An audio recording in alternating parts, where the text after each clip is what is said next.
Hi, I'm Tim Gideon for PC Mag. Today we're looking at the iPad 2 available from Apple on March 11th. It comes with a charger and a sync cable, no earbuds, which is a little silly since it has a headphone jack and starts at $499.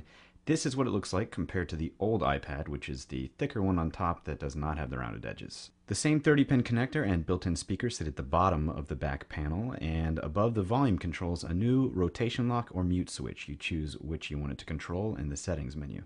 Below the sleep wake button, the new rear-facing camera, and next to it the black rubber compartment that houses the 3G components on the Wi-Fi plus 3G models for Verizon and AT&T. And next to that, the headphone jack. The 1024 by 768 pixel 9.7 inch screen remains unchanged. Below it we have the home button, and up top we have the new front-facing camera lens. The Smartcover, which replaces the old iPad case, which was kind of bulky, is a great new accessory. It protects the screen, attaching magnetically to the left panel, and puts the device to sleep when it's closed. Opening it up wakes up the iPad 2, and these Smartcovers come in polyurethane or leather, starting at $39. The Smartcover also doubles as a stand for your iPad. Also $39 is the Apple Digital AV adapter, which allows for HDMI output via the iPad's 30-pin connector. You connect it to an HDMI port on your TV, and all of a sudden you see a mirror image of what's on your iPad, whether you're watching a movie, playing a video game, whatever. You'll see everything in 1080p except video, which will be in 720p, and it probably won't fill up your television screen. It'll default to a size that looks best.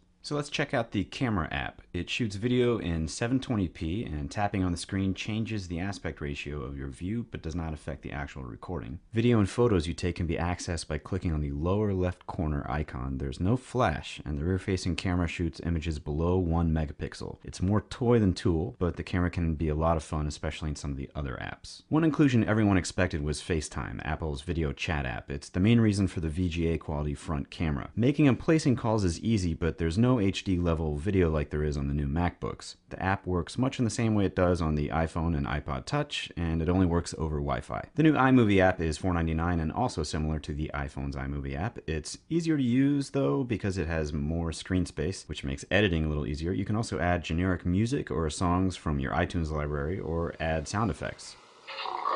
There's a variety of ways to share your final project, including posting it on YouTube or Facebook. And another camera app on the iPad 2 is Photo Booth. It's good, goofy fun, and some of the effects show off the faster graphics processing of the new A5 chip inside the iPad. GarageBand for the iPad is $4.99, and it's probably the best app I've seen from Apple. For songwriters, it's a memo pad for jotting down musical ideas on the go. And if you're not a musician, you can still fool around with the various smart instruments that are preloaded, and you can sound like one. I promise, it's not hard. When you're finished mixing, you can export your new masterpiece via email or put it into your iTunes library on the iPad. Of course, the iPad still has iBooks, an internal iPod for your music and videos, and now it has the 3-axis gyroscope so you can play games that detect side-to-side and up and down movements like Jenga. The Apple App Store is loaded with iPad apps and growing. It's really in a league of its own when we're talking about app marketplaces for mobile devices. The Safari browser app has gotten a bit speedier with iOS 4.3, and some sites now come in full or mobile options when you load them, like ESPN. Video on many sites like ESPN, Vimeo, and CNN will play, so even though there's no Flash support, which is still a big knock, Apple is finding ways to make that less of an issue. The Wi-Fi only model costs $4.99 for 16 gigs, $5.99 for 32 gigs, and $6.99 for 64 gigabytes.